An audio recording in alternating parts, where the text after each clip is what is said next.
Amma fakkeenyaaf gaangeen tokko karaa irratti altee ciistis baatee makiinaan tokko immoo hin fa'a. Makiinichi ufee miti asiinis darbuu hin danda'u achiinis darbuu hin danda'u gaangeen altee karaa irrattis deemti. Namtichi sun deebee deemamu gaangitti irra ba'ee sokka. Kan akka yaaditti mooshee sana fuudhee achi kaa'ee darbuu qaba haa jedhee yaada. Ilmoo gaangee sanaa karaarraa kaasee darba. Deebii kanan arganne garuutti yaadi ammasti mucaan gaaffii ammasti maa boomatti yaada. Ati immoo nama sadii taatanii teessu mana jala.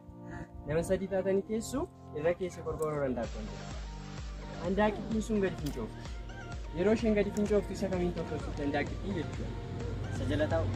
Handaaqqittiin isa jala taa'u tokkosuutti asirrattis adeemsisan argine garuu yaadati moo yookiin yaaddeeta ta'e nu geessu. Amma yaada keessatti garuu na tokko gaangeen altii nalti gaangeen. Gaangeen altuutta? Jee yaada. Akkasuma jedhee yaada. Atoo yaada keessa godhatu jechuudha. Asuma itti roobsiti kaa gadi asii gadi fincooftu waan ta'eef. Isuma fincooftetti tortorsiiti jechuudha. Isuma balleessitu. Ati immoo yoo deebii isaanii hin arganne yoo deebisuu dandeessitee. Kana hin arginu. Akkasuma ta'a itti roobsiti gadi. Akkasuma fincooftu. Waan ogeeffataniif baay'ee galatoomaa. Deebiin inni handaaqqoon isin fincooftu. Inni argatee ture jiin handaaqqoo irra jira. Handaaqqoon isin fincooftu.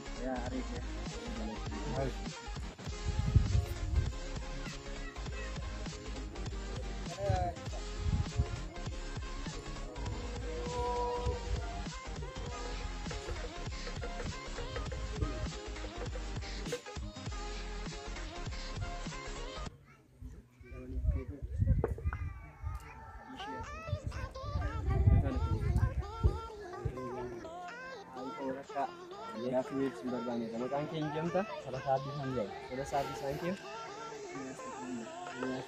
Amma gaaffii weebsiin barbaadina. Maayii rakkoon hin jiru. Siitiin sin gaafaa. Gaangeen tokko amma karaa irratti altee dhiistee deemti karaa makiinaa irratti. Makiinaan makiinichi suni asiinis darbuu hin danda'u achiinis darbuu hin danda'u. Deebi'ee sokka moo gaangitti irra ba'ee sokka akka yaaddutti? Deebi'ee tokko. Makiinichi sun deebi'ee sokka. Gaangitti hin kaasuu jechuudha. Itti yaadi garuu hin arganne ammas mucaa gaafa. Amma nama sadii taatanii qorqoorroo jala teessu. Yoo qorqoorroo jala teessanii handaaqqoo irra keessaatii gadi fincooftu. Handaaqqittiin sun isa kan qorqoorsiitti fincaanii jechuudha. Handaaqqoon sun isa jala jiru tortorsiiti. Aksin arganne itti yaadi ammas obboleessi keenya itti yaadi irratti isa gaafa. Akka yaaditti garuu Oromiyaa keessatti gaangeen altee beekti? Gaangeen aluu dandeessi garuu hin beekamu. Amma achi goree darbamu akkam taatan jiru. Kanas yaaditti gaangeen Oromiyaa keessatti yaadu. Biyya biraa keessatti immoo nalti Oromiyaa keessatti hin taane biyya biraa keessatti nalti. Oromiyaa keessa adeemee hin garuu na beekaa achi garuu nan gaafadha gara dudduubaatti. Waaqoti yaaddeetta. Handaaqqoon fincooftu lamaan keessammoo argataniitu waan dhaggeeffataniif guddaa galatu.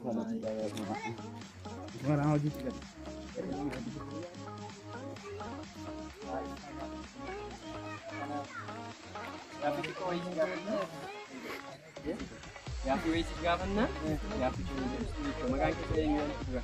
Maqaan kiyyaa badhaasaa suttaasaa jechuu dandeessu maqaan koo lamadha. Maqaan kee lamaa jechuudha.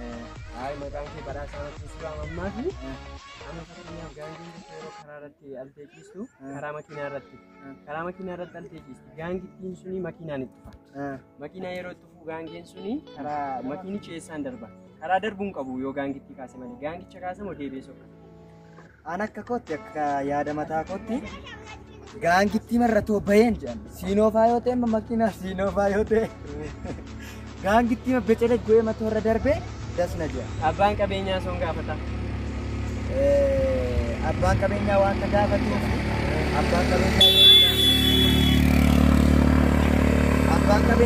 abbaan gaangittii gaafata waan ta'eef ammoo maal gosti fakkaate beektaa? Yoo iskaabaatirii argatu iskaabaatiriitiin kaasa. Karaarraa jechuudha. Yoo iskaabaatirii dhabe immoo si jammer gaangeen haftu dhiifama. Erga immoo kan odeessitee kaate. Gaangeen haftu ta'a. Naftu Ishee gaangee. argatte ammas gaaffii tokko siin dabala.